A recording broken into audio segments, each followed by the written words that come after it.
together. It's not something we can do without you. It's not something often the audience can do without us, right? We have the expertise to do what we do on social media. Let's build it together. Let's take the actions together. Let's show up at the actions together. You all have the signs. We have the cameras. Let's take the actions to get in front of Congress with these messages. We'll create the petitions. You sign them, and we'll partner with our partner organizations, and we will make change happen. Together, we will make change happen. Real quick, Sabrina, before we get out of here, the motto, you said it once already. What is the motto of ACT TV? Because I absolutely love it. Do more than what? Do more than watch. It's important to watch, right? We all know it's important to get educated, to understand the issues that are going on. But at some point, we all have to act, right? We have to act on climate change. We have to act on, healthcare. We have to act on gun control. We have to act on canceling student debt. We have to act. So watch, but do more than that. Let's take action, too. Absolutely love it. Sabrina Williams, Chief Operating Officer, ACT TV. Thank you so much for joining us this morning. Pastor Galloway, if you don't mind hanging out, we're going to go to a quick break. When we come back, we'll be on the clock with Georgia Forth. The Benjamin Dixon Morning Show will be back after this.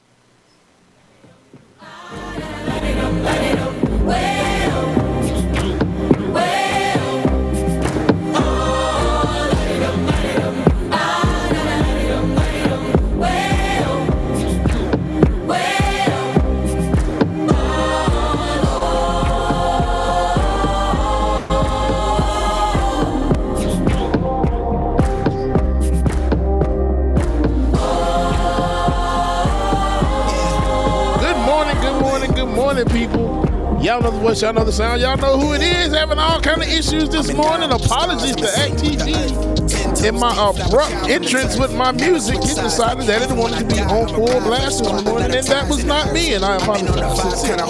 So anyway, y'all, good morning again. Welcome to the Benjamin Dixon Morning Show, y'all. We are now on the clock, so good morning. I'm never so packed for the stack, never lied on the rack, got a bag from the way that I write it. Queen looking Tyson, do that ass survive, doing 80 to the house, then I hit her to the sky, change haters on a tirade, talking to the grip in the face, be still, like that hit stuff fade. We all want the same, and y'all want a meal in the safe, I wanna live like I'm trying to get lightning. Trail spill from my lips, feel big from the bib, take a sip till I pass out. Try and get grip, but it don't make sense, cause you can lose life on this fast route. Yeah, turn thoughts to a cash cow. I might flip that. Good morning, everybody. Esther Rocha, good morning. Miss Guru, Brother Tyler, Snack Prancer, Juanita, good morning. Shade Dragon, Elizabeth Wanda, Thundercat Joe, Christopher Shaw, good morning, y'all. Y'all come on in. T Tweety, good morning. Jason Mark, what's going on? Shade Dragon. Good morning, everybody. Roller Dragon, good morning. Do it at me, old man, trying to pass in the fear. You're the first one to talk, but the last one to hear. Eyes blurry, but I couldn't. Rachel Bannon, it's okay. It's okay to be excited. Go ahead. It's all right. Good morning to you. I'll be here for the long run. I'm a slave for the cash. Got snakes in the grass, no brakes on the head, but it's all fun. We done seen it all, heard it all. Heard enough, give me space before I murder y'all. 10 bad here, I'ma curve them all. 12 missed calls, and I still made a current call. He done light it up, lighten up. Hear him talking, they ain't right enough, tighten up. Everything that I came for, I left with. I don't bang sets, I just bang on the set list. Going past something when I came for the breakfast. Put me in your prayers, I might put you on the guest list. Young, tell me reckless. Gold in my soul, got the same on the necklace. Cody, good morning to you. Priscilla, good morning. Good morning, Miss Sophia.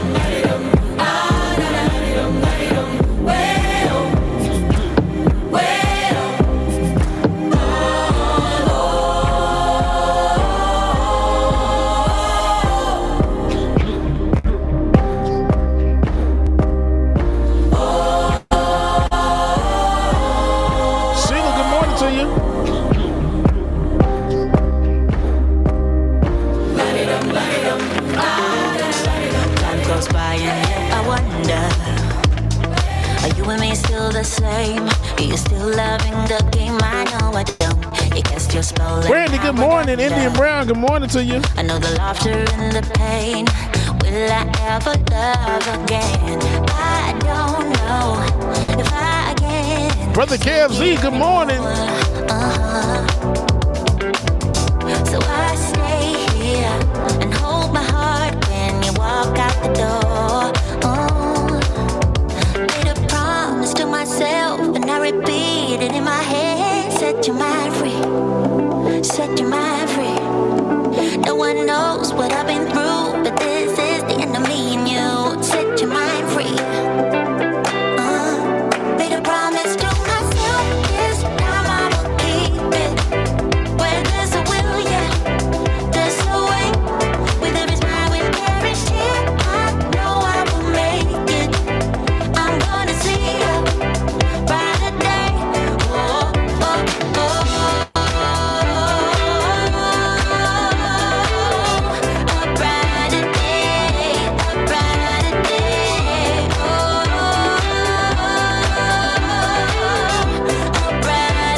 James, good morning to you. Time goes by and yet I Henry King, good morning. Why do we put each other through hell? Why can't we just get over ourselves? I know I should. You cast your spell and now we're under. Mama, why you gotta put the whole middle name? Mama, goddamn. Good morning, Mama and Daddy. Infinite content, what's going on? I can't take it anymore. Yeah, so I stay here and hold my heart when you walk out the door. Yeah. Myself and I repeat it in my head. Set your mind free. Set your mind free. No one knows what I've been through, but this is the end of me and you. Set your mind free. Oh, hey, yeah. Oh. Matt, good morning. Esther, good morning to you.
KFG was singing his heart out in the chat room. All right, y'all know what time it is. It is time to be on the clock. So here we go, y'all. On the clock starts right now. Good morning.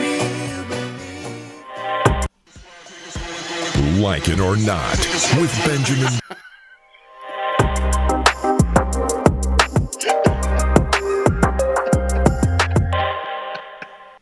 A Black mother was left to fend for herself after calling the St. Paul Police Department to help bring her children to safety.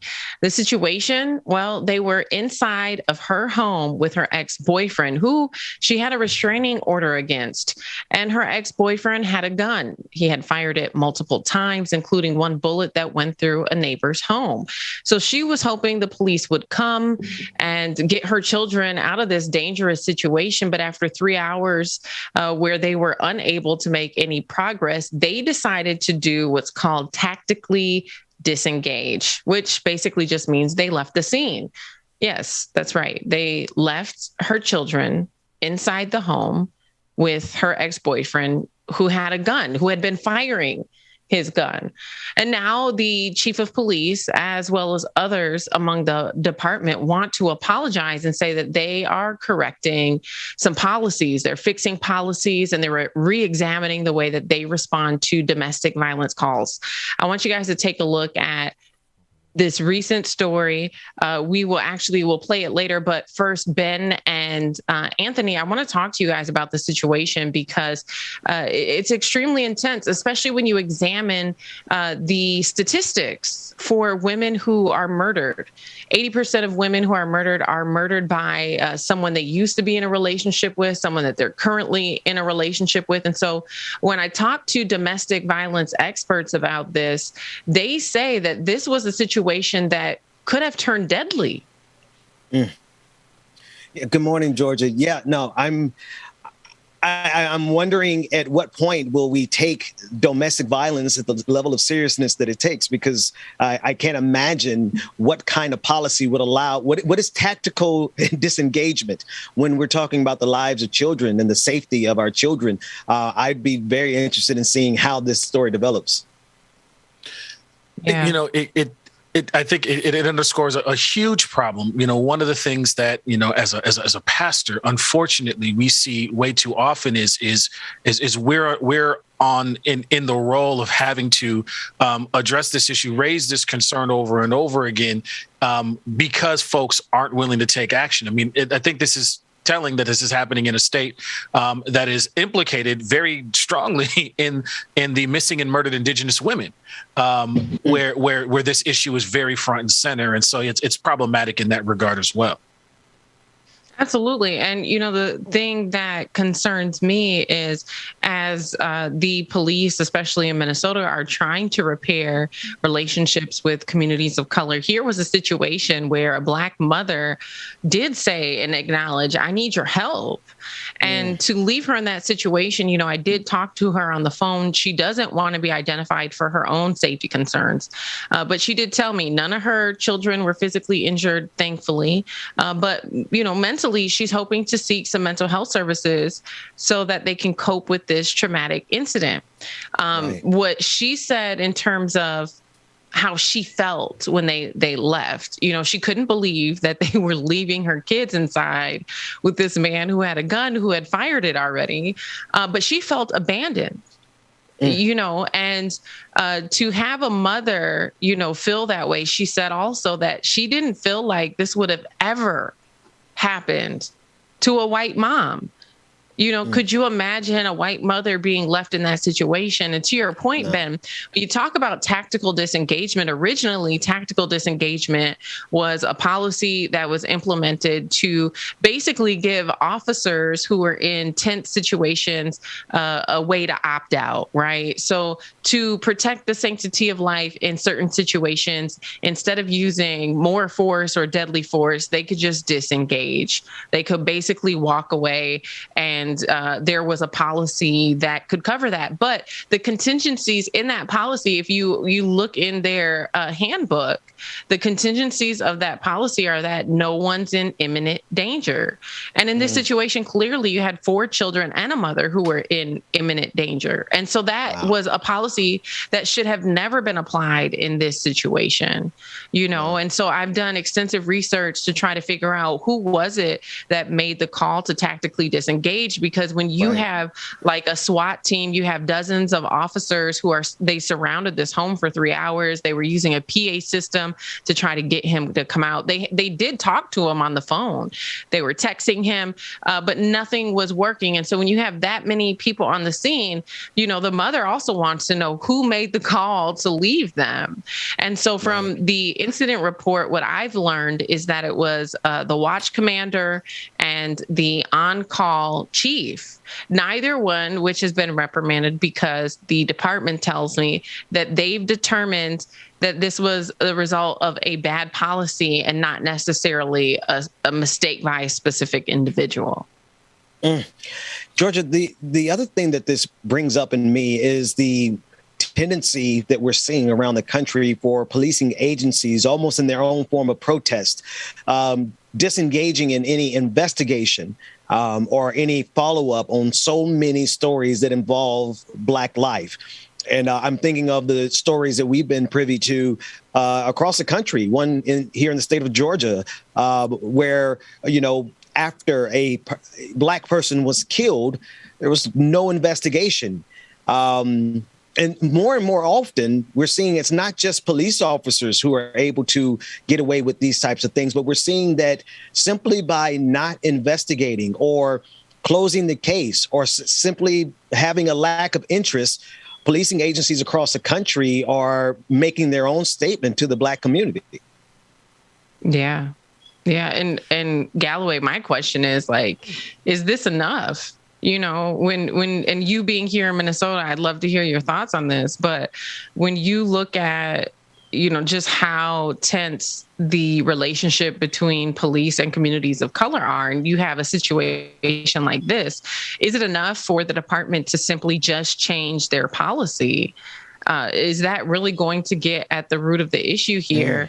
Or does true accountability look like the person who made the call being reprimanded, being disciplined, being terminated? Yeah, I can't see, and I've looked at the disengagement policy. I can't see that a policy change. This is a bad call. And I think we can sugarcoat that. And I think I want to also bring into the mix something you said earlier, Georgia. Sparked something. We're yet again seeing the disparity when we talk about the disengagement and we talk about the use of that in different places. That doesn't happen everywhere. I want to be clear that disparity exists. So this isn't happening in white communities, and so and of course, as you said, Ben, it's not limited to police officers. The Aubrey case only got tried. The folks were only brought to justice in that case because somebody figured out and put pressure on a system that was not charged. We didn't see the charges till come to way later, and so if nobody ever called attention to that, it wouldn't. All indicators is that would have never happened. And so I think it's not enough. I don't think policy changes. I think this is a bad call. And I think it underscores the way that we we bleed and follow the experiences of white folks, and folks of color don't get that same justice. I mean, I'm not trying to force this in there, but we saw this on display with Judge Jackson's confirmation hearing, right? There just is not the same level of care for Black and brown and indigenous bodies as there are for our white brothers and sisters, regardless of how well-meaning that is. And I think this underscores that care. I think this is a bad call that is rooted in some of that lack of care or lack of being able to see all. And I want to point out, the policy says attempt to use all appropriate and available department resources to safely resolve the situation. This does not sound. That's point number 2 in the tactical disengagement procedure. That does not sound like that was followed in this case. So I just want to call it a bad call. Yeah. And, the thing too, when I examined this and, I've asked them all of these questions. I asked them, was anybody held accountable? I asked them, had anybody apologized to this family? At the time of my interview with the senior commander, they had not. And then I followed up and said, well, do you plan on doing that? And she said she would. But, I encourage you guys to go take a look at this story. The full story is on my Facebook page. But this is a situation where it's not clear if this was an isolated incident or if this is something that has happened multiple times. Because, and I say that, I found a letter. I was able to get my hands on this letter. It was addressed to the chief of police. And it was really interesting that it was signed by the city attorney's office, as well as the Department of Domestic Violence Prevention in Ramsey County, and another domestic violence intervention program, right? But the fact that the city's attorney's office had signed this letter to the chief of police asking about not only this situation, but they expounded and said the mishandling of domestic violence incidents, plural, as though this has happened before. And I did get my hands also on the response that Chief Axtell wrote to that letter. And so in the letter that Chief Axtell wrote back, he also used the language of domestic violence incidents. So what I've tried to understand is, how often has this happened? How many other families have been injured? At how many turning points in these situations where women are calling for help, asking the police to intervene. And mind you, if a woman is in a violent relationship, she's already gotten a restraining order. That's the first step, so that when she calls the police, if that person is harassing her, attacking her, then that means they immediately go to jail because they're not supposed to be around her. So the restraining order is the first step. you know, and then now when they violate the restraining order and they call the police again, they're really seeking intervention here. They're in desperate circumstances. And the fact that this might not be an isolated incident, but may have several times, how many women were left in these situations that experts say could likely turn deadly? How many? And how many does it take before someone is held accountable? Sister Ford, I just, you know, as you say it, I'm thinking about if somebody Googled the level of domestic abuse amongst policing agencies, police officers around the country, then we might have to ask the question, who's going to watch the watcher, right? Perhaps there's a correlation between the level of domestic abuse that exists amongst policing agencies and men, quite frankly, in general, and the casual disregard for these incidents, because as you said, it sounds like there's a lot more than one. Yep. You know, as we get ready to shift to this interview, Georgia, later on this morning, we're going to be joined by Dr. Wendy C., and we're going to be speaking about homeschooling. I'm actually making space out here for my wife, Jada. Jada is going to be joining us live on the show this morning at about 9:15, and we're going to be discussing with Dr. Wendy C. not only homeschooling, but wellness for our children. So that interview is coming up at 9:15. Right now, we're going to be joined by friend of the show, Professor Harvey Kaye, and we're also going to be joined by Professor Minsky. We have had them on the show several times talking about the Economic Bill of Rights, which ties into literally everything that we're discussing this morning, because at the end of the day, if we're talking about the wellness of our families, our households, our communities, we have to talk about the economic condition. Good morning to both of you. We have a full house this morning, but I'm glad to have all of you this morning. How are you?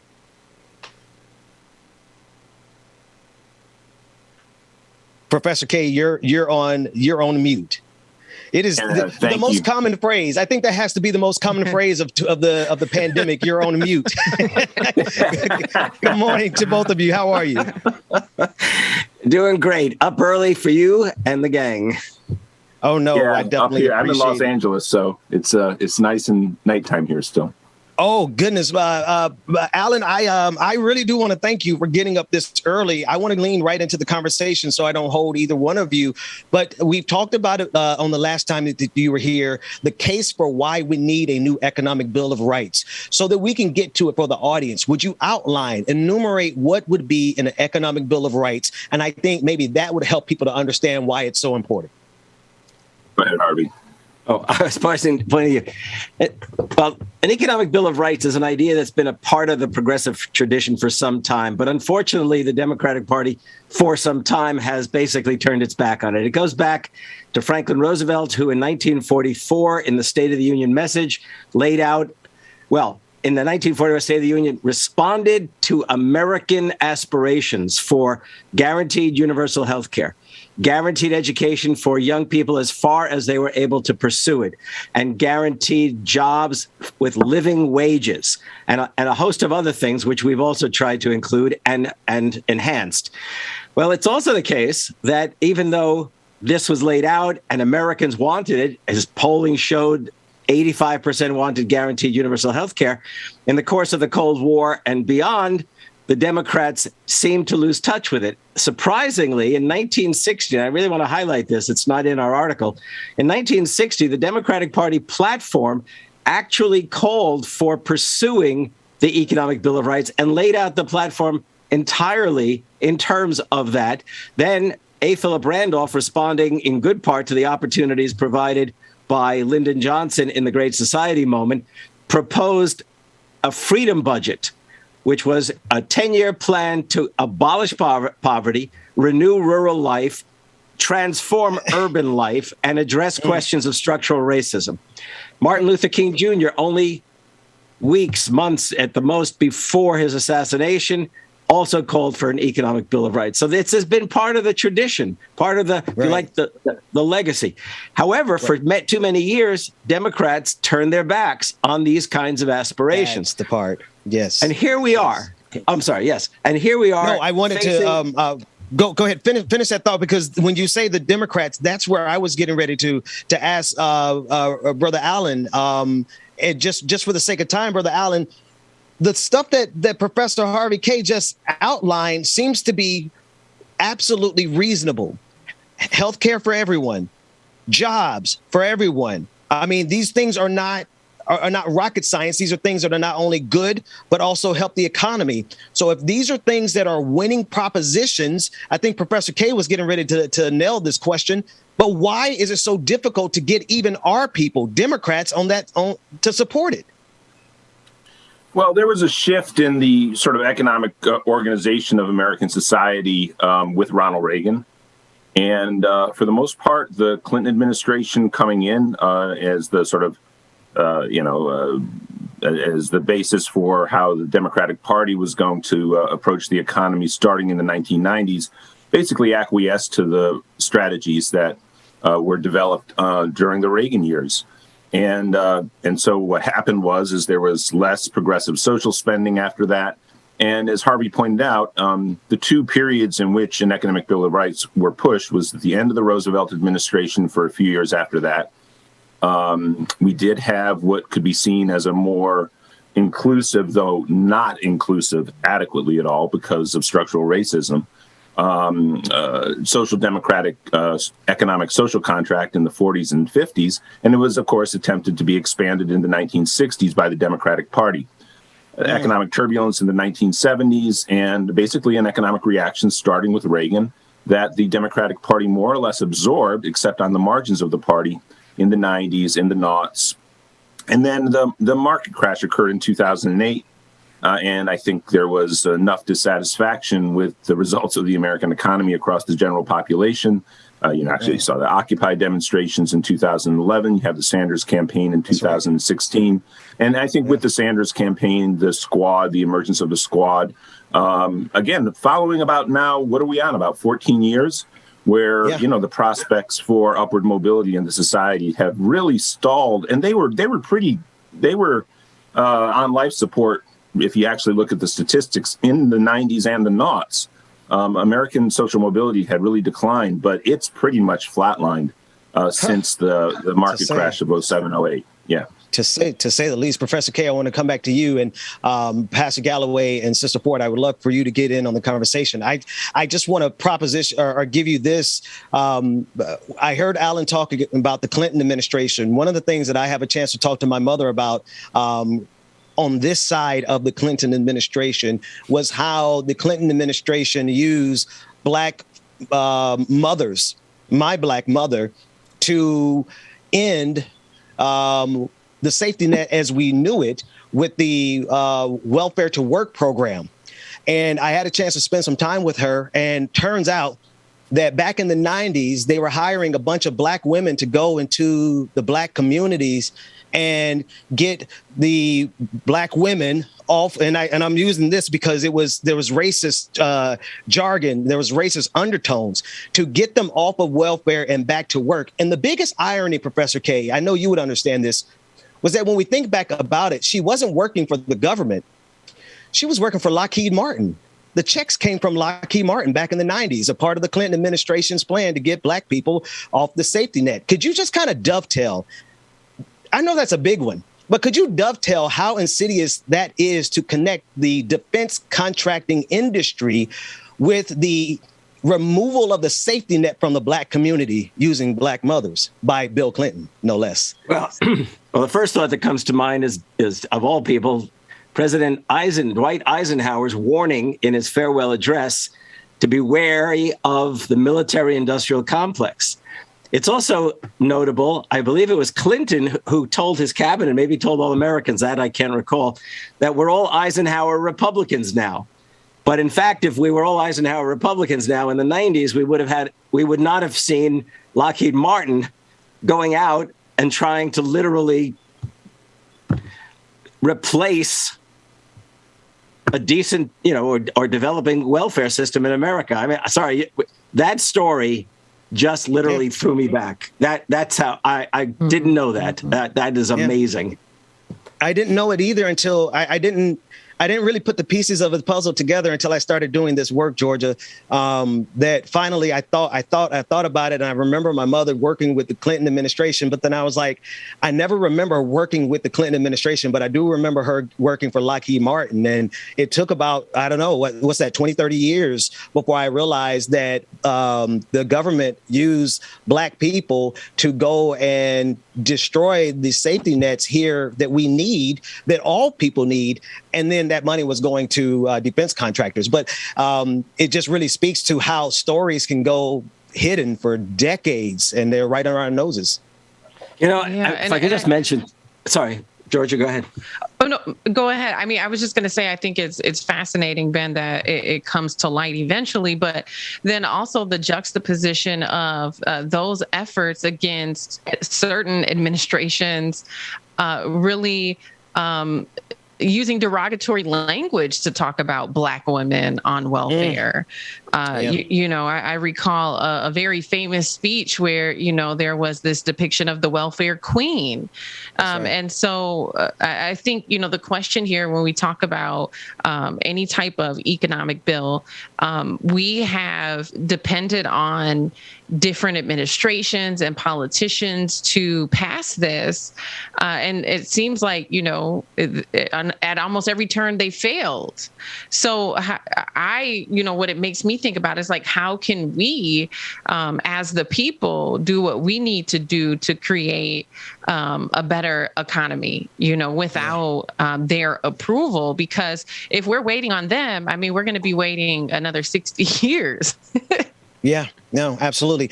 Listen, Pastor Galloway, I want you to get the last word on this particular segment. Professor K and Brother Allen, if you don't mind hanging past the break, we want to expand the conversation after 9 o'clock. But Pastor Galloway, I know you have to go. Would you just get a little word here on this conversation and tell everyone how they can support your work? Well, no need, because Georgia already said it. So I'm not about to re-explain the point that she already hit. If you want to know how you can support this work, support Georgia Fort. Go to georgiafort.com and look at that coverage there. Georgia, I thank you so much for making that connection between the Reagan smear tactics around welfare and those things, and the softer, the quote unquote softer, more veiled phase. This is one of the reasons why folks get really misled to think that, particularly for communities of color, that there is not a critique of the Democratic Party as much as there is the Republican Party, and so that assumption needs to get checked. And I think, Georgia, your point really underscored that. But if you want to look at support, and I thank you for having me on, and thank you for that information and making those connections. Support Black women, support Black journalists, and support Georgia Fort. Absolutely. I appreciate support you. Thank you, Georgia Fort. And I'm going to support Georgia Fort also by saying, Georgia, if you got to get out of here also, it's a beautiful Friday. Go and do what you have to do, because you have been doing an amazing job in everything that you do to support. Thank you. Thank you. We're going to go to a quick break. You all have a wonderful day. Absolutely. We're going to go to a quick break. DJ Exclusive, take us out of here. When we come back, we'll be joined again by Alan Minsky, who's the Executive Director of Progressive Democrats of America, and Harvey K., Professor Emeritus of Democracy at Wisconsin-Green Bay, University of Wisconsin-Green Bay. The Benjamin Dixon Show will be back after this.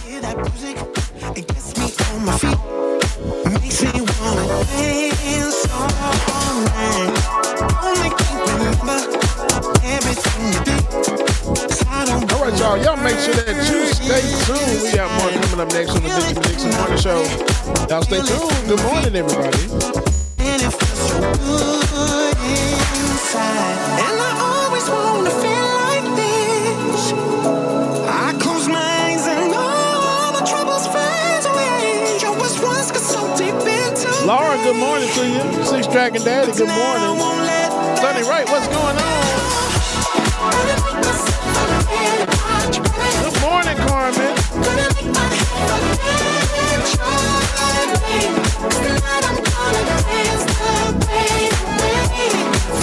Brother Rice, good morning. One Source Productions, good morning to you. Feel it in my body, feel it in my feet, and it feels so good inside. Brenda Johnson, good morning. Anybody, I just need the beat. I just want to dance all night. I want to remember everything you did.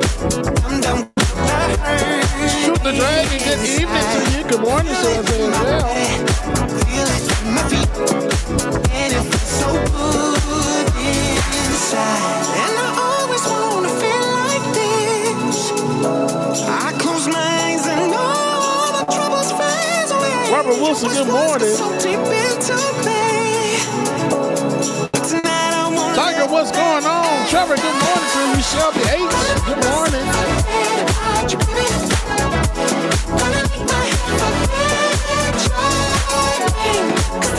James, God, I appreciate you.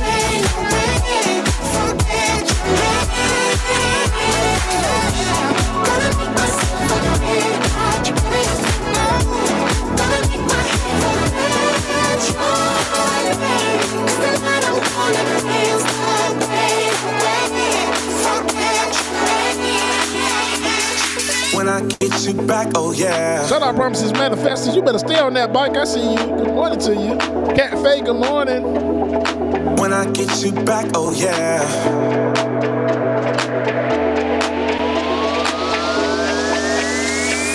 When I get you back, oh yeah. I promise you'll never leave me. When it comes to you and me, Jack. there's no one else I'd rather be with. Baby, I won't let you down. I got it. I know you need it. Love is it when you're It around. is okay, y'all. For the most part, they told me it was a neck injury that is causing my arm pain. Compression at the L6, 7, and 8. And also, I got so much muscle around my neck and my shoulder that they can see the neck. All right, y'all, we are coming back. Like it or not, it's about to go down. But first, back to my brother from another mother, Benjamin Dixon, y'all. Good morning, everybody.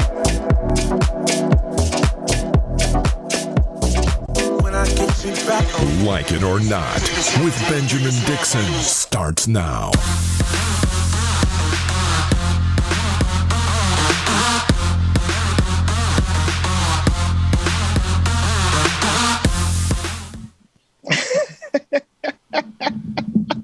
Good morning. Wait a minute. There's a lot going on here, James. Good morning. Where you at, man? I'm here, sir. Oh, you here? Okay, I can't see it.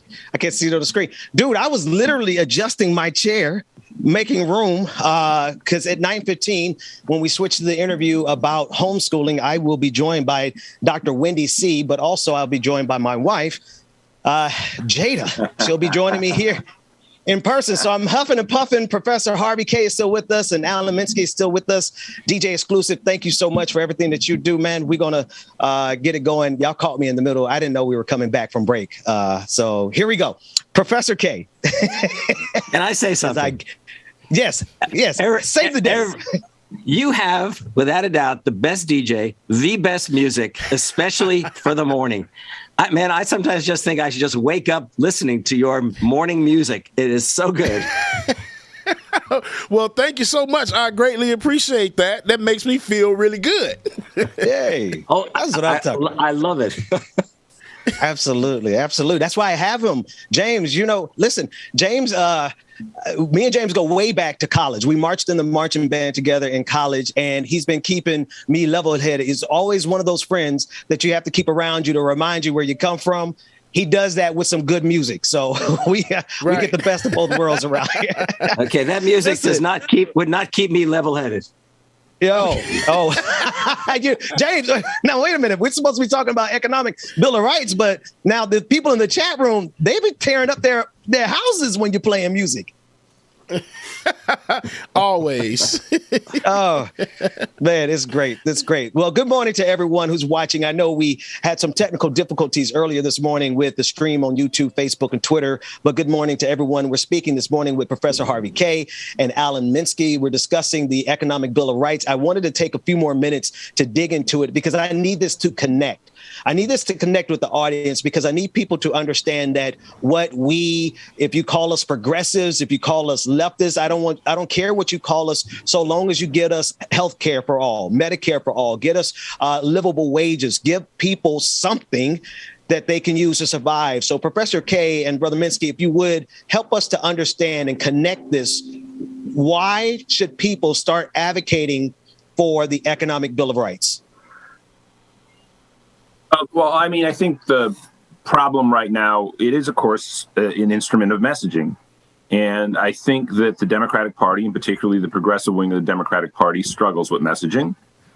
We obviously don't have the kind of money behind us that the right wing in America has. We don't have the kind of consultants. And really, that should be a good thing, because we should be able to connect with people directly without the kind. I think people have a kind of like, they're somewhat nauseated by political messaging when they realize they're getting blitzed with it. But of course, the consultants know that it works. In fact, maybe turning people off of politics is really one of the main goals of American right-wing political media, and chasing people away. But right now, the Democratic Party, and again, no secrets here. I'm the executive director of Progressive Democrats of America. I think we have an economic platform that is what the American people want to see. Again, in light of what I said in the previous segment, that we've had essentially economic stagnation or worse for the general population over the last 15 years. And there's a real appetite out there for the adoption of what could be called social democratic economic measures, back to, but now fully inclusive, the economics that we saw in the United States in the post-World War II era, but not since Ronald Reagan was president.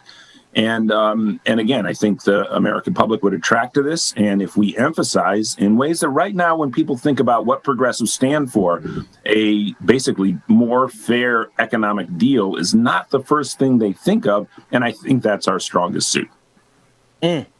Professor K, the other thing about this is it's good politics, right? One thing Republicans know how to do is to get people to vote against their own best economic interests. But the prize at the end of the rainbow for Republicans know how to reward their constituents with that prize, even though it's the wrong prize, right? It's anger, it's hatred, it's vitriol, it's whatever.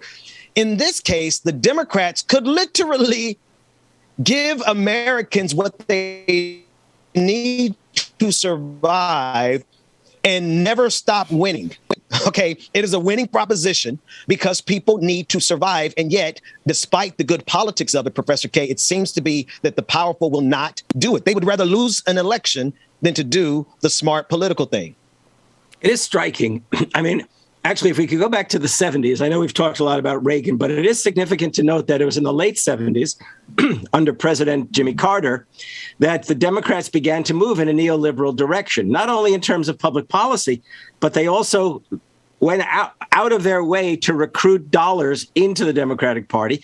And as a very senior historian friend of mine who's lived well into his 90s said, sounding like he was a populist of the late 19th century, the Democrats sold out to the money power for all too many years.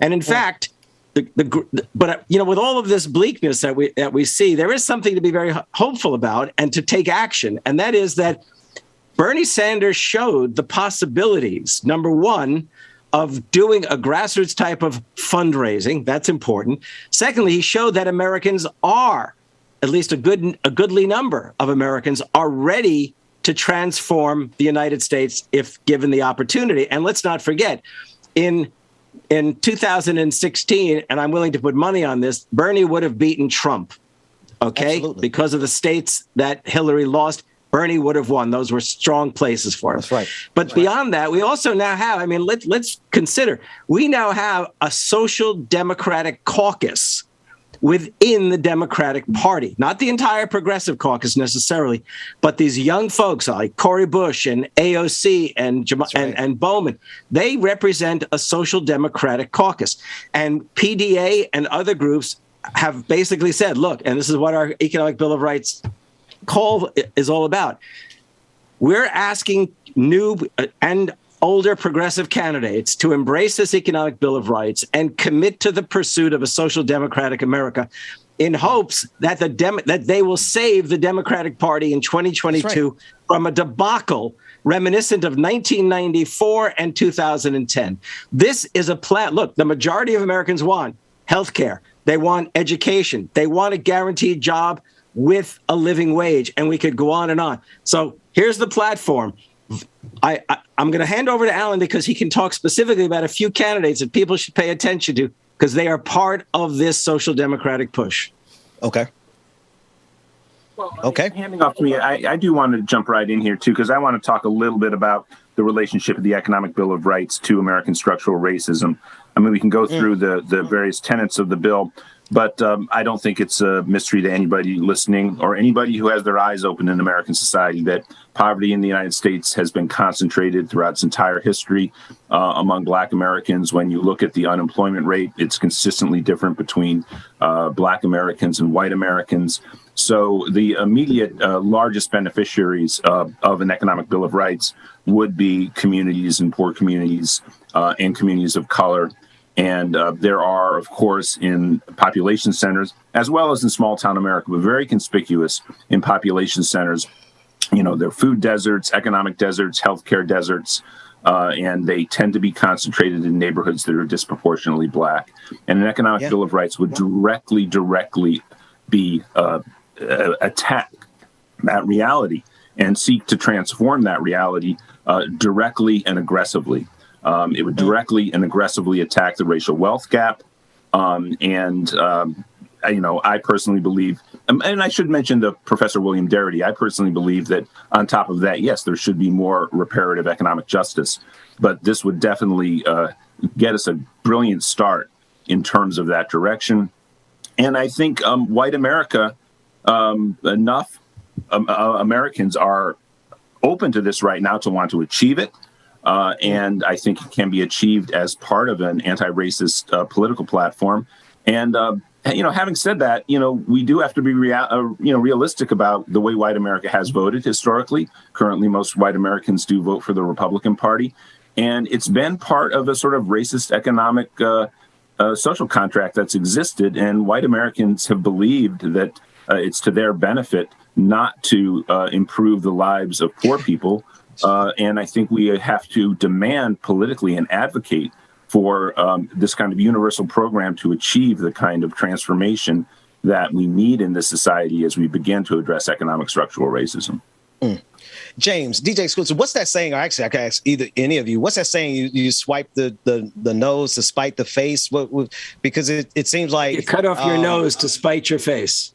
Yeah, you cut off your nose. It seems like Republicans are really happy with cutting off their nose to spite their face because they would also benefit from these policies. Professor Harvey Kaye, it is always a pleasure. Brother Alan Minsky, it is always a pleasure. Before we get you out of here, how can people join up to support the push? Because this is not just an article. This is a movement. You are trying to get solidarity around it. How can people support the movement? Alan? Well, again, one of the people we've been working on this most closely has been Senator Nina Turner, who's running for Congress. Harvey J. Kaye and I are going to be appearing with her on April 4th. And one of the things with delivering this or releasing it to the public this past month is it's been really overwhelmed by the news on Ukraine. And we've sort of paced ourselves in the way we've sort of led forth with this. We're going to be working with Senator Vincent Fort, who's running for Congress in Georgia's 13th district as well. And so we really want to get a big lift on this, and we want to just get word out about it. We really now are in the home stretch already for the primary season, and we want to see candidates that endorse this be embraced and to lift it up as part of the strategy to achieve a Democratic victory in the midterms. Let's get 52 senators into the Senate so we can marginalize Sinema and Manchin, and let's do it by calling for economic policies that appeal to all Americans and can produce a much better result than the political pundits believe will be the case in November. I would add just that vote for the candidate who not only promises to fight for you, vote for the candidate who inspires the fight in you. You said, James, I heard you over there. You said, Jada, come on. Professor Kaye, you said a word right there. And Brother Allen, listen, I want to connect with you because I want to hit the ground. Like we got to, this has to happen on the grassroots, ground level organizing. You mentioned Nina Turner. She'll be on the show with us next week. And so we'll ask her about all these things. Gentlemen, thank you so much for joining us this morning. Thank you. DJ Exclusive, take us to a quick break. When we come back, my wife, Jada, he's joining us. It's been more than Benjamin Dixon Morning Show right after this. Watch the neon light. Got your ones at home numb. We'll be back on camera after reading these chats, man. Good morning again. Shout out, brother Chuck Diesel, y'all. Chuck Diesel is in the chat room today. Him and Roller Dragon and tag team somebody in the chat room, and I'm just like, what the comment said? What the comment said? And they told me to comment. I'm like, well, it's not untrue, but I mean, she's just mad because I get more than she do. Good morning, everybody. Y'all make sure y'all stay tuned. We got a special interview coming up next that you do not want to miss.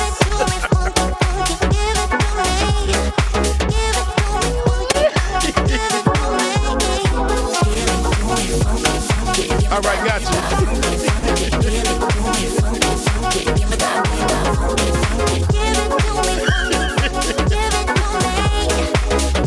I am highly tickled.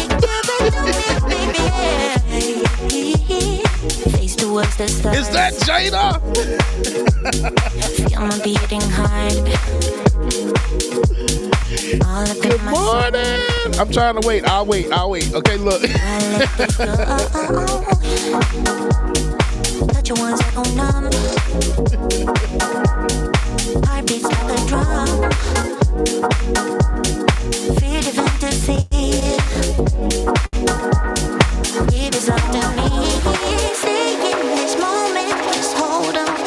I told y'all should have let me see the comment and see what it said. They were like, nah, but we didn't want you to see it. Man, y'all could have let me see it. I would have behaved a little bit.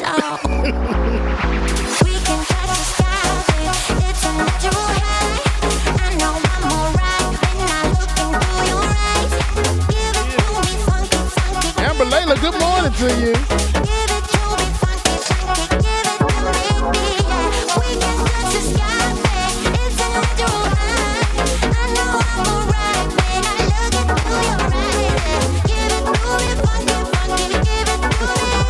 Brittany Woods, good morning.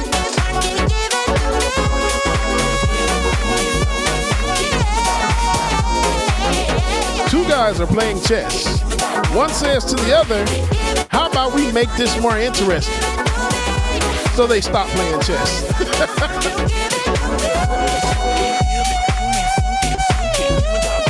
Here's a fact. I don't know how to play chess that well. I could probably play enough to make a couple of moves, but man, no. Don't ask me to play chess with you. Maybe checkers? No, not even checkers, I don't think. Because I'm going to get the two confused.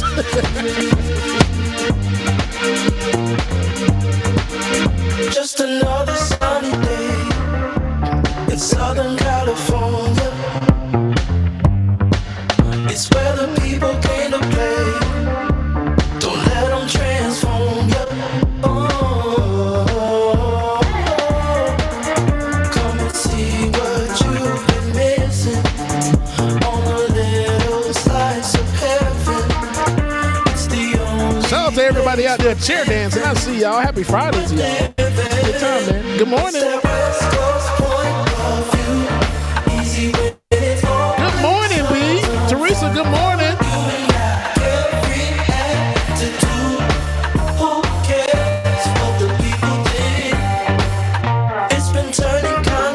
Shelby H. Laverne Rebels, good morning. But I'm allergic to the rain. What happened to euphoria? Oh, don't worry about it. Don't worry about a thing. I'm too excited. Good morning, Lily. Trees, it's all or nothing. Ooh, it's all or nothing. No, Tiger, anytime. Tiger, you know I got you. socialize. Come and see what you've been missing on a little slice. It's funny, Snack Prince, I heard that one of the Flashdance songs the other day. What a feeling. It's that West Coast point of view. Easy when it's always summertime. You and I, every act is true. That's a lot. Where is that at? Cause it's that West Coast point of view. Easy when it's always summertime. You and I, every act to do. As I looked at the screen, I see dancing cats and dancing bananas. It's like, what's going on today? All right, ladies and gentlemen, please welcome back to the screen my brother from another mother, Benjamin B. Dixon, Personal. DJ, you got to come a little closer. You're on mute, Aaron, extra dry. Hey, James. I have a special guest with me today. Oh, we're on mute? Oh, man. No, I'm not on mute. Yo, can you hear me now? James, good morning. No, I still can't hear anything. We're just sitting here looking cute, that's all. Might delete later. Y'all are so adorable. Y'all look like y'all about to do an interview for one of the Sandals resorts. No, we're about to do a Hallmark movie. Here we go. A Hallmark. Good morning. Oh, you must have heard that one. Okay, all right. You with us Good now? You got me, James? Jada. You can hear us now? We good? All right, I tell you what we do. I tell you what we can do. We'll go right to our interview. James, we'll catch up with you as soon as we figure out the technical difficulty. I want to bring in technical difficulties here. Yeah, hear me? Technical difficulties. But we're going to move on with Pastor Galloway, who's coming back to the screen, and also Dr. Wendy C. Dr. Wendy C, homeschool specialist, as well as a wellness specialist. I wanted to bring the whole family in this morning to discuss homeschooling in the pandemic as Black people, people in general, but also how do we handle our kids in this process? Good morning to all of you, and Dr. Wendy, welcome to the show. Good morning. Good morning. Good morning. If you would, just tell us a little bit about what you do and tell us about homeschooling for you during this pandemic. Absolutely. So a little bit about me. I have been homeschooling for a little over 6 years now. So started before the pandemic when it was not so cool to homeschool and it was not a big push and a necessity. And I tease all the time and say back when it was a little bit like Little House on the Prairie, when I said I homeschool and people, oh, that's very weird. How do you do that? How are your kids ever going to survive type of deal? So through just going through the path myself, and along the way, I picked up on consulting. So as a homeschool consultant and a wellness coach, coupled together, just helping families navigate the process from beginning, whether they're trying to decide if they want to homeschool, if homeschool is right for them, because it's quite popular now. And it's caught on since the pandemic, which I think is an amazing thing as we get in the nitty gritty and talk about the effects of homeschool and on our children and what that can do for them, not just educationally, but emotionally too. Side note. But so in the midst of it, the wellness piece came as homeschooling. You can be overwhelmed, be tired. I went through that whole path and said, wait a minute, there's got to be some way to navigate this and to really understand and to do this better, feeling better, looking better, spiritually better, coming to work, so to speak, but to begin school each day with my own zen and my own happiness and not getting burned out. Because as parents, we have a million hats we're wearing, right? Not only the parents, so husband, wife, confidant to someone. Most of us are still working full time or part time in some capacity or doing our own thing. So just combating the day, the weeks, and the months, and still maintaining and being successful as a homeschool parent is where the wellness piece came into. Pastor Galloway, I want to bring you into the conversation. You and I have talked extensively about homeschooling in the pandemic. But I also had a chance, Dr. Wendy, we spoke on the phone prior to you coming on. Pastor Galloway, the emotional development, the growth that we saw in our kids, particularly our son, really made me that much more of an advocate for homeschooling. What is it about that care? I guess it's self-evident, but speak to it for us.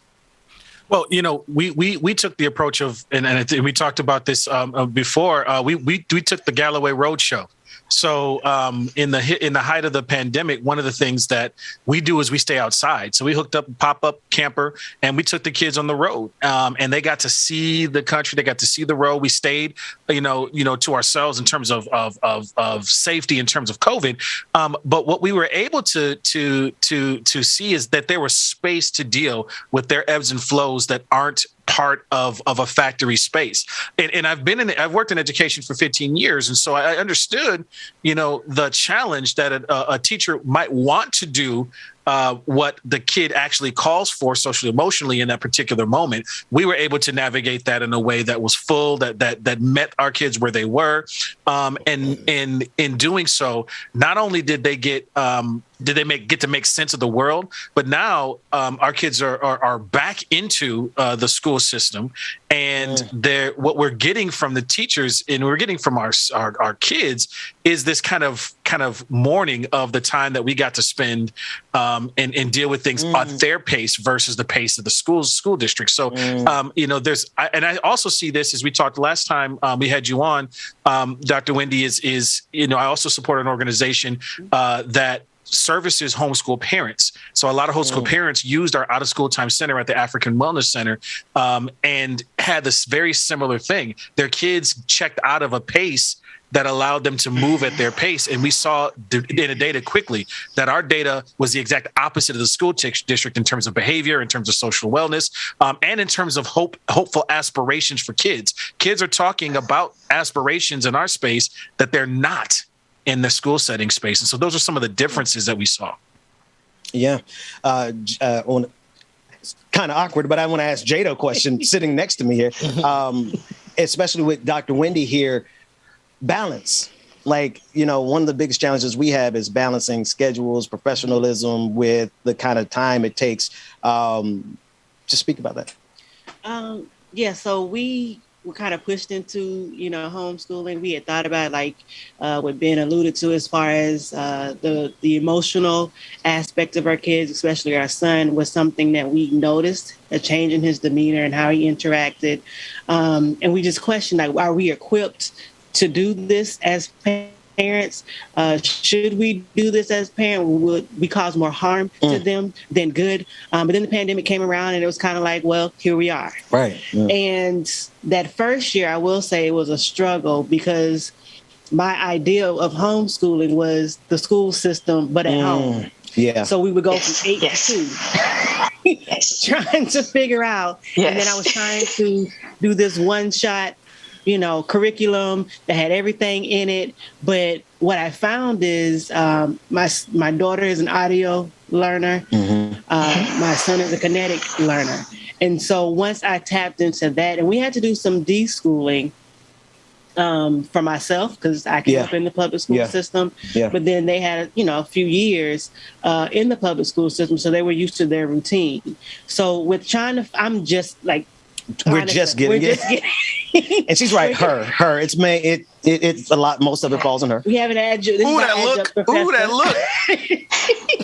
This is our adjunct professor. I fly in for lessons. I taught the preamble to the Constitution, and then I went to work. Go ahead, Jade. I'm sorry. But it's finding that balance and understanding that I am their mom. I've been blessed to be there for them, to nurture them, not only mentally, but also emotionally. And it honestly kind of helped me with some things as far as tapping into who I am and what I want to represent and allowing them to be free. Yeah. So I said all that to ask this question to Wendy, how long did it take you to find your balance? Do you have your balance or does it ebb and flow? What are your thoughts on that? So it definitely ebbs and flows. And I was laughing and wanted to chime in when you said the deschooling or the unschooling, as some people call it.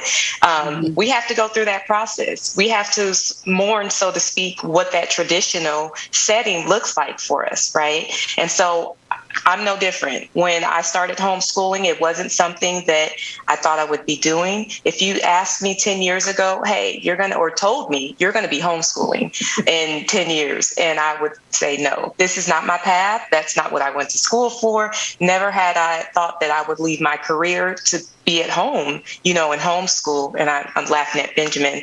My husband's the principal too.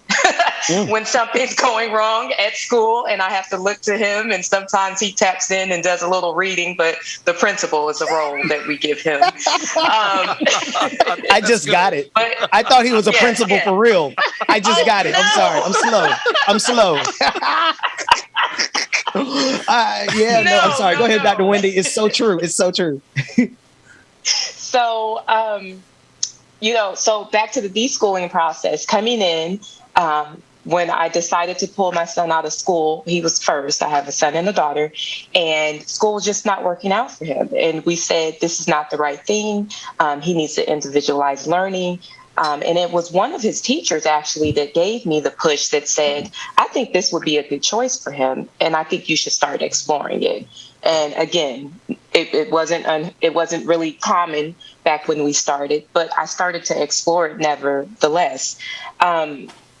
I went to this thrift store searching for a desk because, we went to public school, graduated from public school. And I said, you need a desk, a chair, and a whiteboard, right? And we get up at this time and this is what we do. So the same, right? And we learned that we have that freedom. We have the freedom to sit and read now to our children during the day. We have the freedom to map out math. So it didn't come right away. I said all that to say, it wasn't right away that I realized that, the school at home doesn't mean bringing the school, into my house, whatever program that you're doing. It's giving them that individual, that, coaxing, that encouragement, that pouring into. It got to a point in our second year where we were just doing a lot of museums. We were doing a lot of museums to explore and put that into our curriculum.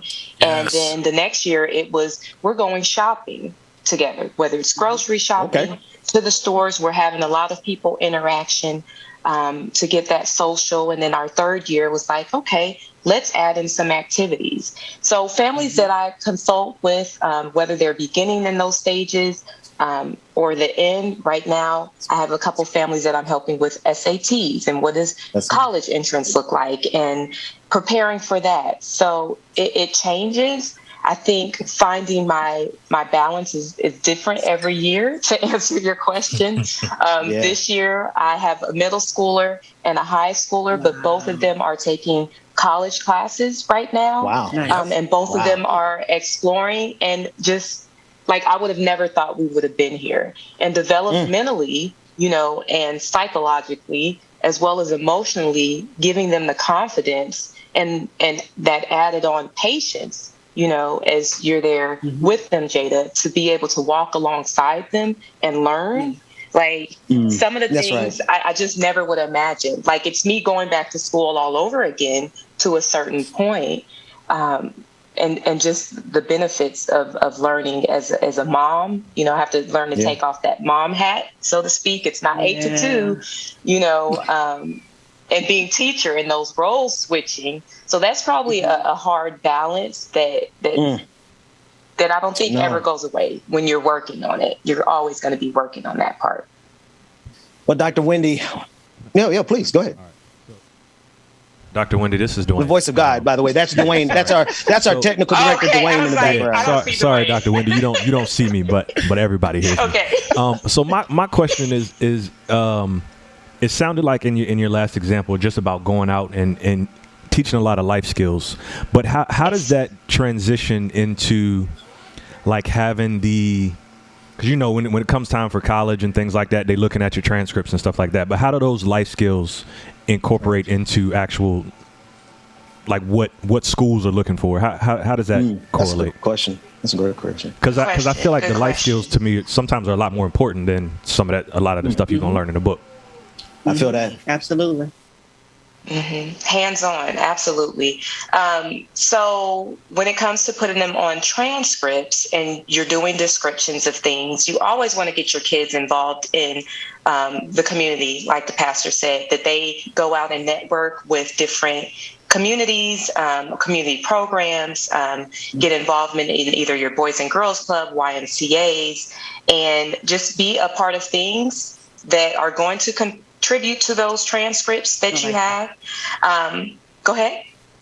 No, go ahead. I'm sorry. That's on our side. Go ahead. Oh, okay.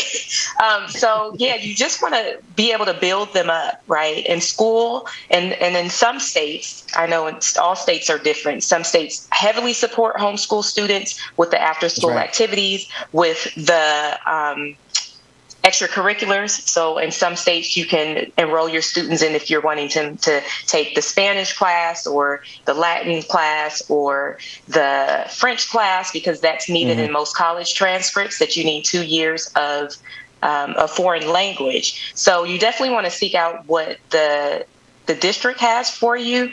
But I want to just put a note that all districts, all states are not the same. And that's kind of a divide that I know me and Benjamin talked about yesterday or the other day when we spoke, that, you know, from state to state is different and requirements are different from homeschooling. So you really need to be mindful of that.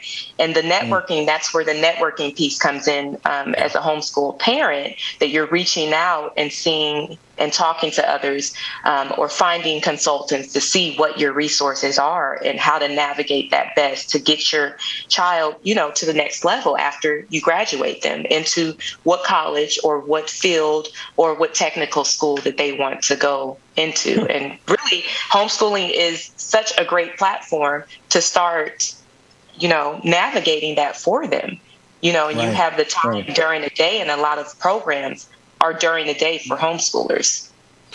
I want to underscore that. Go ahead, Doctor. No, I love seeing you and your wife on the screen. So go ahead. Y'all are pouring into us. And you know, you caught my wife on a hot mic moment. I was behind the scenes picking with her about something, and she said, "I don't like you." And we interrupted. So this is probably the place where we should sign off, Dr. Wendy, before I get pinched on my side. Dr. Wendy, tell everybody how they can get up with you and not only support your work, but find out more about your work. Absolutely. So please visit my website, drwendyc.com. You can message me on there, and also on any social media handles at dr.wendyc. And you can contact and find me there. Absolutely.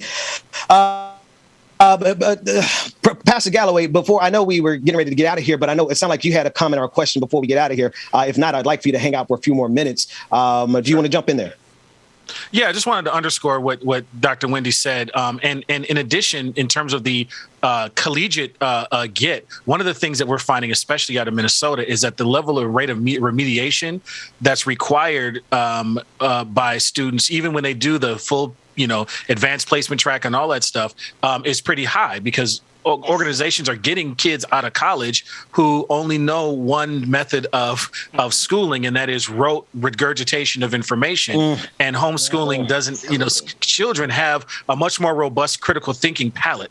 And so, you know, when I can underscore that when we are looking at Old Faithful and we're in the middle of Yellowstone and our pop-up camper, and my kids find and piece together a Wi-Fi signal enough to turn in an assignment in the hybrid model that we have in Minnesota that supports, it meets us where we are. And that was taking away from what is the most learning, to the point where his hybrid teachers were like, no. Turn that in tomorrow. You go explore what's happening there, because we wish we could be doing that with our kids. That's right. And that's the kind of critical thinking that they are able to do that we just weren't seeing them being able to do in the school system. Dr. Wendy, we have to have you back when we get a chance. We are really supportive of homeschooling, because not only, we got pushed into it because of the pandemic, but we absolutely know that it is better for our children. Thank you so much for joining us this morning. I love that. Thank you.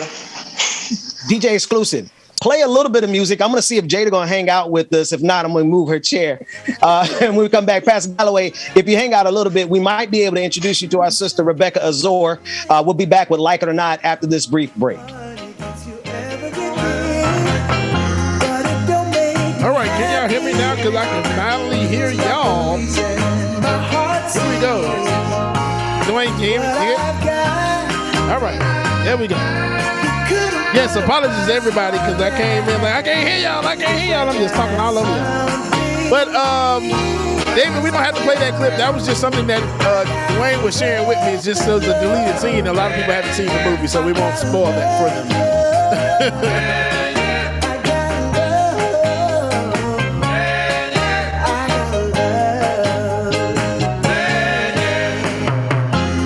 Some people cool.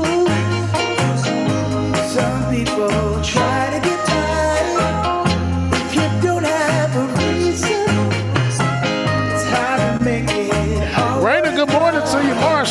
good morning. Melanie Dennis, how you doing?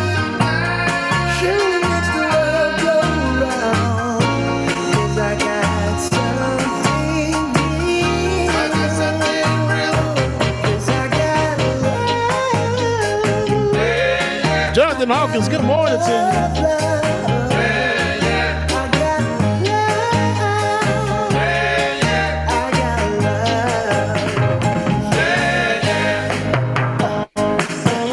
All right, y'all, welcome back to the screen.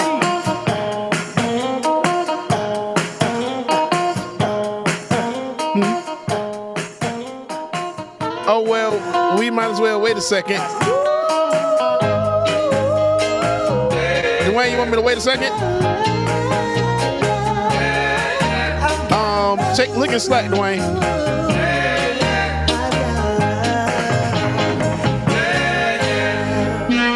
Look, that's why I was like, okay, might as well wait a minute.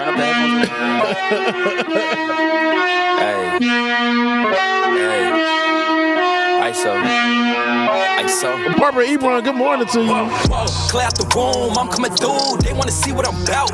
Yeah, I got skills, do it for the thrill. I'm on a paper. Tyra G, good morning. Extra, read about it. I'm today's trending topic. I put commas over bullshit. Yeah, I put that on mamas. They trying to block all my blessings. They thought I lost the stepping. I bet on me and my team. ISO is what I'm rapping. Put on for the whole city. Yeah, I got them rocking with me. I bet on me and my team. Jonathan Hawkins. Sending emojis. Appreciate you, sir. OG. Don't be acting like you know me. I need a house soon. I'm gonna hit you up. That's the old me. When it's time, rock a cold fleece. Pocket fat. My credit say no, and these student loans. That's on my credit say no as well too. Girl, no teeth. I touch down, bust down. She busted open for a real day. Stay timed up, trying to build it up, trying to count it up. Hill figures. Don't be chillin' with no lil. No. And if I do, I be real with them. Chase a dream, that's a meal ticket. Ice again, yeah, still with it. I put it in motion. They got me steady. Thoughts on my mind. It's weighing heavy. Watch I shine. Tell them I'm ready. I'm hitting my stride. Let's get to the Fetty. I was just sitting back that was 2 minutes ago. So me now, yeah, it's looking slow. I hold it down and I got my own. Keeping it grown, we back to the bone. Yeah, flying flashy, ayy, ayy. We too fancy, ayy, ayy. Can't walk past me, ayy, ayy. Right up your alley, wait. I gotta play it safe. Watch me isolate, watch me isolate, ayy. Watch me isolate. Whoa. Clear out the room, I'm coming through. They wanna see what I'm about. Yeah, I got skills, do it for the thrill. I'm on a paper route. Extra, read about it. I'm today's trending topic. I put commas over bullshit. Yeah, I put that on mamas. They tryna block all my blessings. They thought I lost the stepping. All right, now we are ready. Y'all, welcome back to the screen. Brother Ben, Jada, Pastor Galloway, and Rebecca Azor. ISO is what I'm rapping. Queen Azor is in the house. We are also here. The levels are off right now, Dwayne. It's not giving what it's supposed to give, Dwayne. Yeah, the levels is doing something crazy. Big kid, Rebecca, that's why. So you got to stop calling me out for stuff that only you hear in the background. The people on the front end don't hear what you hear. Dang, man. You just ready. You just be ready to throw me under the bus. You just be ready. Rebecca, I would like to introduce you to Pastor Galloway. I know this is the first time sharing the screen with him. It is. Pastor Galloway, Rebecca Azor. Hi, Hello, Pastor hello. Galloway. How you doing? I greet you in the name of Black Jesus, otherwise known as Jesus. It's giving. It's giving Black Jesus. I didn't want to say that, but since you said it, we could just roll right on in there. Black Jesus. I like it. I like it a lot. DJ Exclusive, who sat in on the entire homeschooling segment, even though he doesn't have any kids. He brought us the uncle perspective. I ain't say nothing, man. What kind of perspective I'm on? What the hell you talking about? I told Bubba he was the homeschool music teacher. You're the music teacher. That's right. And music teacher.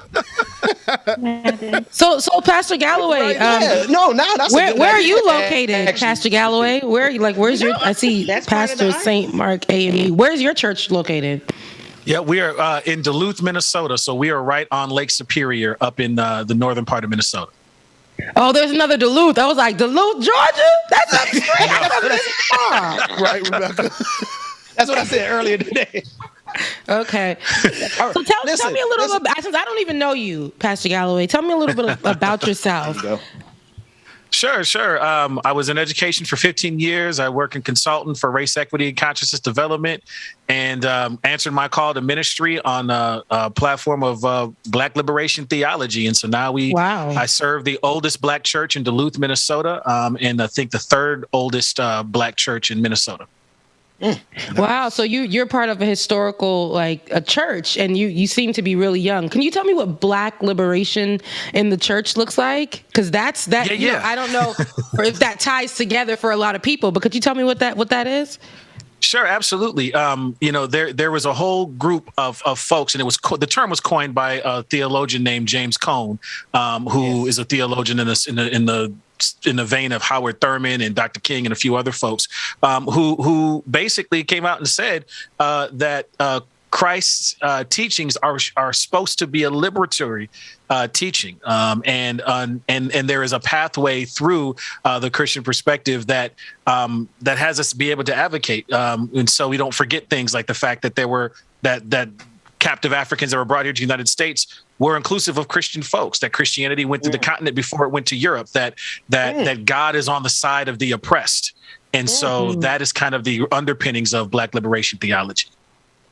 That's very interesting. A lot of people, would hear that and say how, but it's good that we have, for Black people who are Christian, who endure when they go to, those non-denominational type churches, and I am part of one. And when you have pastors who don't read the room, and when they're talking about these kind of things, and they're just like, we don't have to talk about race, and we don't have to talk about what is, and it's like, it doesn't work like that, because do you see what the world is looking like? I'm coming here for peace. And if my pastor, who is white, doesn't understand and can't really have that conversation with us, it's very telling. But hearing someone that understands, and as a Christian, as a Black person as well, we get to tie the two together and still love the Lord.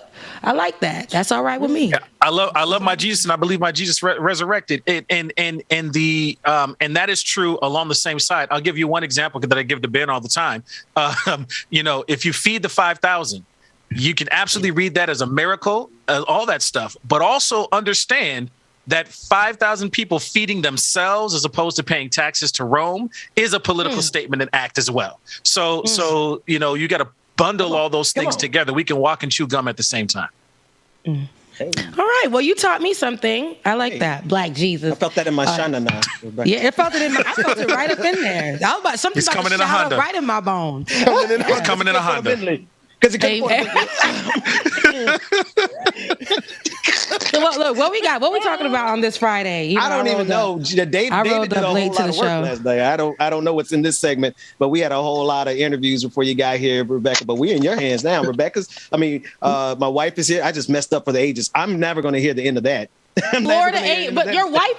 Tell the people that you're where your wife graduated. No, you know what, Jada? We don't need Ben to introduce you. Oh, here we go. Hold on. I'm on the program. Jada, I don't know. Hold on.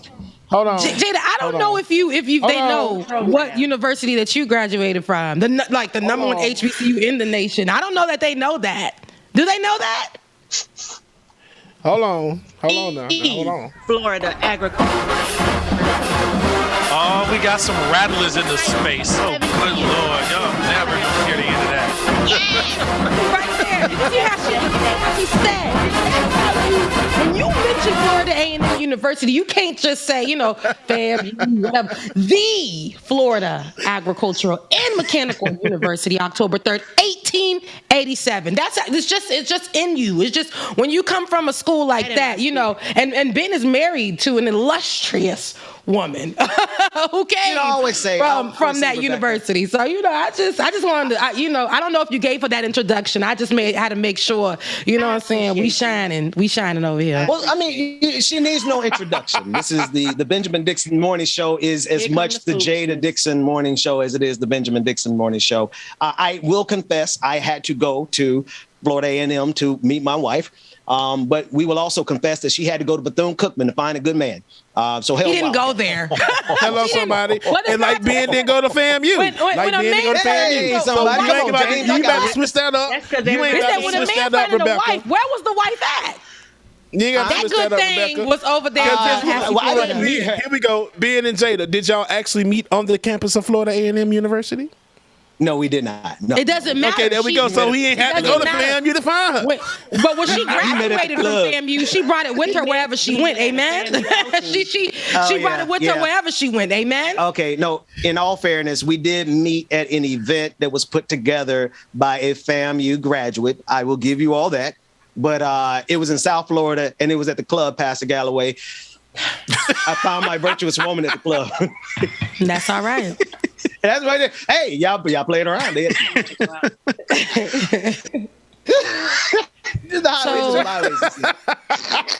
Ooh, y'all need to put an APB out on band by the time the show's over. Yeah, for the rattlers in the room. Gallo, she said that. I didn't say that. She said the highways and the byways. Look, she sipped that cup of tea any harder, and we're gonna have to have a prayer moment in this space. Look, I support you, rattlers. My brother-in-law went to FAMU. My sister-in-law went to FAMU. I got a niece at FAMU right now. I don't know that my kids are even going to have a choice. So yeah, amen. I love when people tell the truth. They tell the truth with an F at the end. You know what I'm saying? They come over here and they don't lie. They don't lie. The one caveat is we're probably going to send them to school overseas, so we ain't got to pay that bill and have an international experience at the same time. But that's a whole somebody. Oh no, that's a story right there. That's a story right there. See, now here you go trying to change the mood. Ben, why you don't? I can't hear Jada. Like, can you give her some of the mic? Trying to steal the time. I give her the mic. I'm amplifying. Extra loud. Yes.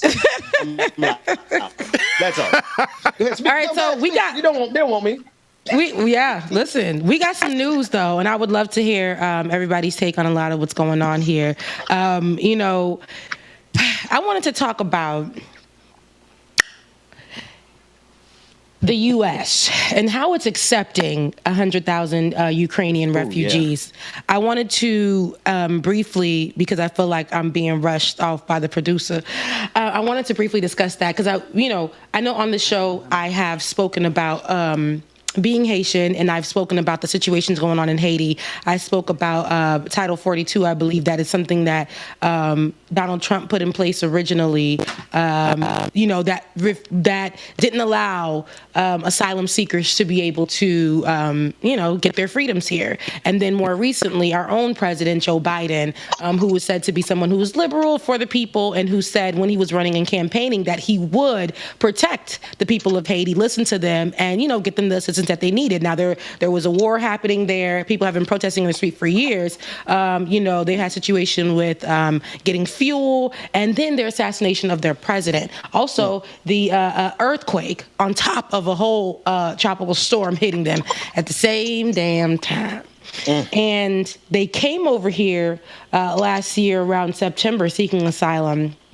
They all went through Chile, Brazil, so many different avenues, going through Mexico to get to the border over there in Texas under a bridge, hoping that they too can find refuge here. One of those people being my own cousin, who was asked, why did he come?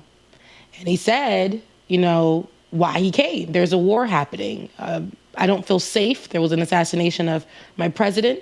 And with the recent earthquake, I have no resources. They told him that wasn't enough, and they sent his ass right back to Haiti.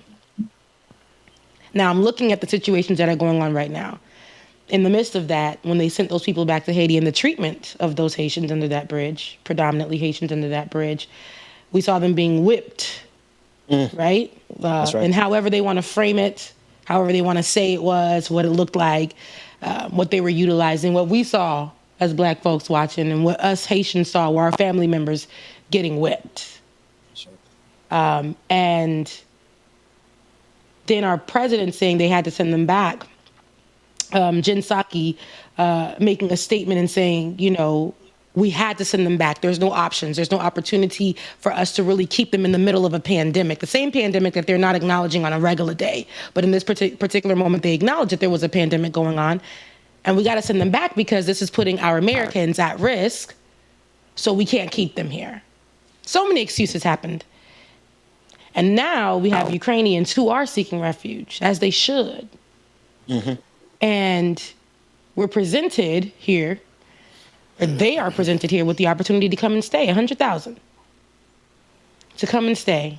free of charge, no stress, no Title 42, no questioning, nothing. And it just takes me back to a moment where I said this on the show. I said, you know, Black immigrants are treated terribly. They're at the bottom of the grid when it comes to how they're treated here in America. The darker you are, the worse treatment you get. But something about Haitian immigrants. Spoke to an immigration professional trying to get assistance for my cousin at the time who was under the bridge. And she was telling me, she said, I don't know why, ma'am, if I can just be frank with you, I don't know why. I never experienced this much pushback with any other immigrant, but you know, and even some Black ones, I never experienced that. And she was white, so that I kind of looked at my phone like, lady, you don't get to say Black, but you know, she went on to say something about Haitian immigrants. They're just treated the worst. I've never seen anything like it. So tell me in this case, if you guys see a difference, but tell me in this case what it is that I'm missing where Haitians just can't get that same grace. Their situations can't be understood. And we see these Ukrainians who can come here and just be blessed with opportunity, safety, and be acknowledged as people. Am I tripping? Am I going crazy? Do I have the right to feel upset? Yeah. No, I don't think you're crazy for sure. Go ahead, Pastor Galloway. So we have a thing that we practice at St. Mark. It's called Patterns, Coded Language, and Institutions. We need to be having conversations about racialized patterns, racialized coded language, and racialized institutions. And this is a perfect, Rebecca, you have hit on the head a perfect example of this, where the data backs you up. The visual is clear. And even the tiered system. Take a look at how Haitians were treated versus how Afghans who we left hanging in our pullout were treated versus the Ukrainians. I mean, you have a color line here in this space already. Let alone, I'm a member of the AME Church. One of our founder, Bishop Richard Allen, went to Haiti and was trying to get us to recognize that their fight for independence was similar to our fight, and it got ignored. And so there's a pattern and consistent history of the darker your skin, the more visceral your experience here in the Americas, all of the Americas, but of course acutely in the United States. And so I don't think you're crazy. What I think you're naming is this racialized pattern and coded language and institutional space. Because even look at the language around the situation in Haiti versus the language around what's happening in Ukraine. It does not diminish the need, or as you said it earlier, right? But it's a pattern that we need to name and feel some kind of way about. My problem is that we don't take enough time to feel some kind of way about that. Yeah. Right there. I mean, I think I had a good maybe few days. I went on to the Hill. I discussed it on the Hill.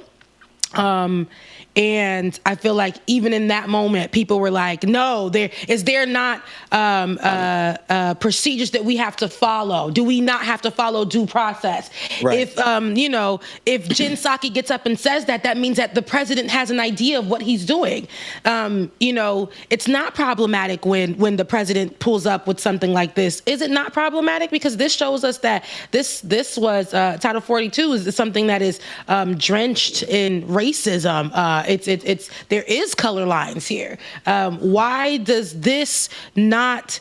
Why can't we have the conversation and talk about the refugees that came in with no issue right before the Haitians, who were predominantly more on the white side? Why can't we talk about that? Why can't we talk about how Airbnbs were given to them? Why can't we have those conversations? No, because when we have those conversations, it causes Americans and America to actually look at the people and the representation that we had that said that they're not racist because they name themselves as liberal people. It causes us to actually put a mirror up to them.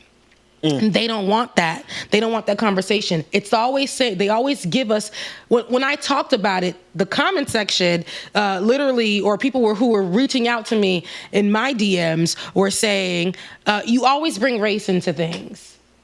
But I'm like, how can we not? Literally everything, every law, everything in America was built with white people in mind. They were not built with black people in mind to benefit from. None of it. None of it. So people who look like me here, being here is I'm black, just like everybody else. But as soon as I open my mouth and I start speaking another language, and then they figure out that I'm Haitian, I get treated like trash, like trash. My parents, now when I saw them immigrants over there, people didn't know that I had family under that bridge. People didn't know what I was dealing with in the background trying to get them to freedom. People didn't understand. People didn't know that. And I can't bring that story all the time to places like In the Hill. They're going to be like, oh, she's being too emotional. Well, actually, you know what? My experience actually is the damn story. Because I can tell you from experience. I can let you know what it looks like. What I'm dealing with right now. You're just hearing it from somebody else, but hearing it directly from me, I think it's pretty, I believe that stands. That's something that should count. Wow. In the same sense as somebody that's fighting for the freedoms of Haitians, black folks, black women, all of us. These conversations need to be had. And this is not saying that Ukrainians don't deserve. That's right. I need people to understand that this does not take away from that, because then people start to try to create that conversation that is not the narrative. That is not it. It's saying why do Haitians, why don't they deserve? Why don't the African immigrants deserve? Come on. I got in trouble when I said this last time, but what you just described, right?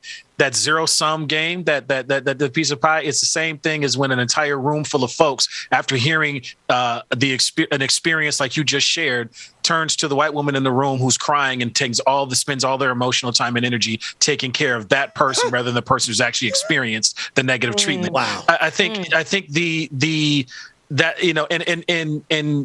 the assumption that in order to do that, we have to displace or not do the thing that we need to do right now for Ukrainians is same part of that pattern and mental process that tries to tell us that in order to address these issues, somebody's got to lose something. And that is not true. That is a tool of our white supremacist thinking that we are indoctrinated and ingrained in, to think that anything that we do means a war on white folks.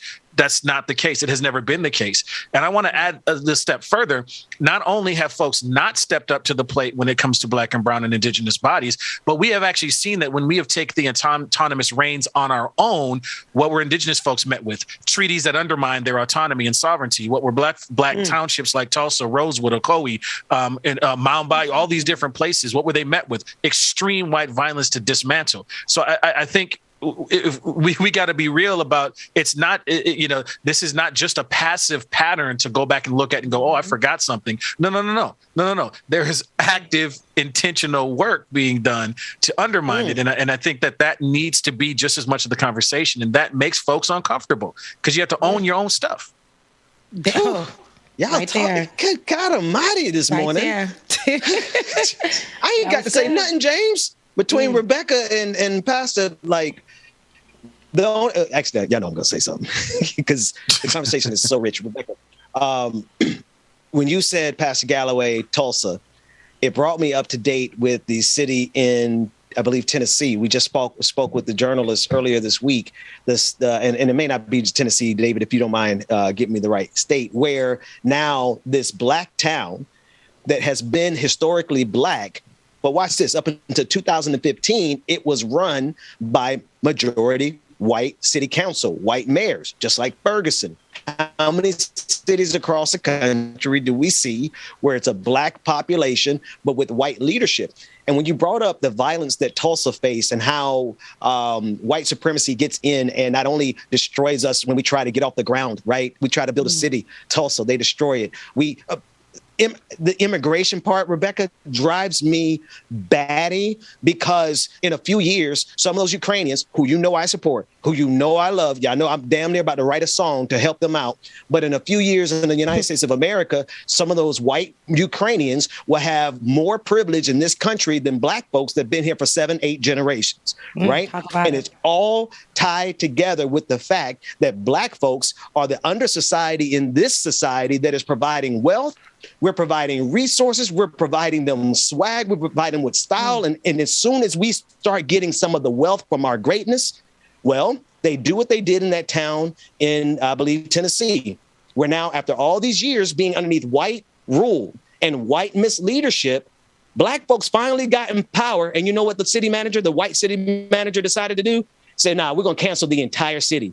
He wants the city to revoke their entire city charter because now Black folks have taken charge of their own destiny. So that violence goes from immigration all the way to when we try to build our own. White supremacy is there to attack us. Mm-hmm. Oh, Ben, right there. I was actually watching, and if I could just have a few more moments of take your the time, show's sister. time. Thank you. Take your time. So, because I got the devil in the background trying to work, but I got my amen corner right, on YouTube in the comment sections. Praise God for Jesus. No, seriously though. But I see nobody said your name. But you know what? I was watching Netflix yesterday, honestly, and on Netflix there was a show, whatever called, and I know this is crazy, but I'm going to make this example: Bad Vegan, and the woman on the show, she's she runs $1 million business. She is literally her and this man that she meets are conning people out of money, like constantly borrowing. Constantly. The man's helping her steal money. I don't know what kind. It's weird. But the fact that she done had the opportunity to go and keep continuing to invest, investors continuing to get her money. She had that opportunity constantly, even though her history showed that this lady she's not reliable. We can't trust her with any money, right? And I kept watching this and I said, damn, if this was a Black restaurant owner, if this was any, people, if they were going through some kind of psychological issue and taking money and putting it in a mysterious place or whatever, they said they were doing, and they kept asking people to borrow money and they kept getting it. They were asking their mother to borrow money and kept getting it. And I'm thinking to myself, how are the banks and investors really saying that this woman is reliable? A billionaire restaurant investor said, you're $2 million in the hole, but I really like you. So that's all that this person needed. Imagine us, Black folks, that put their blood, sweat, and tears into building that white woman's family's legacy. At some point, going to the bank and saying, I done messed up with some money over here, and I would love another investment. Can you guys allow me into another opportunity, another chance? That woman was granted so many opportunities, so many chances, went to jail for only 4 months for conning people out of millions of dollars. And I kept saying, imagine if we can't even go to the bank and ask them for nothing for a house. $30,000. Even if we got some money, even if we got a good job, even if we got good credit. This is our history as Black people in this country. Opportunities don't come to us. Immigrants who come here, slaves. All of us sitting up here who were families were forced here. We ain't got no say in nothing. Created communities because we were told after we got free, we were told that we can't stay in certain towns and we can't do certain things. Created communities, and those, like you said, those communities were bombed, taken away from us. Predominantly Black areas have white leadership. Make it make sense. Make it make sense. I don't think that you can. Even the founders of the AME Church, Richard Allen and the whole community, found themselves resistant to the yellow fever pandemic in Philadelphia. Served as nurses to take care of Philadelphians. Were never paid for their labor. Went to their abolitionist friends to say, "Hey, folks aren't paying us for our labor for supporting folks through all of this." And they told them that maybe they can work some odd jobs to make that money back. I mean, no matter where you go, no matter where you. Woo, Rebecca. I mean, it's good. It's good. It gets hot, but we're on our way to the after party, I believe. So this was a good little segment. Nice to meet you, Pastor Galloway. Hopefully we can have you on the show. Man. Where can people find you? You can go to St. Mark AME Duluth. You can Google it, or you can go to stmark-ame.org and find us there. Growing a nice little community. Our giving garden work is going on. We're just kind of bringing a little Afrocentrism to the Northland of Minnesota. Hey, love it. All right, y'all. We're headed to the after party. It is Friday. Make sure you grab something in your cup. Put some Jesus juice in your cup, and we'll be back right after the wedding at Cana. I can't stand to be around people who are too fake. I can't stand to do some business if you're too late. I beat the defeated. I beat the beat mistreated. I beat the odds deleted. On top, more DN. No rock star with these leather pants. I'm ACDCing. When I die, I bet they love me, but hate me when I'm breathing. Got them faking. I think you only love me cause I'm popping. This a layup, this a rebound, that's rapping. Tyson with the fade, not the hair, my hands rocking. When I link with ballpoint. Hey. I think you only love me cause I'm popping. This a layup, this a rebound, then it's rapping. Tyson with the fade, not the hair, my hands rocking. When I link with ballpoint, you know. All right, y'all have a good one. After party time is coming up next. We will see y'all there. Deuces, go be great today. Happy Friday, everybody. Have an amazing weekend if we don't see you at the after party.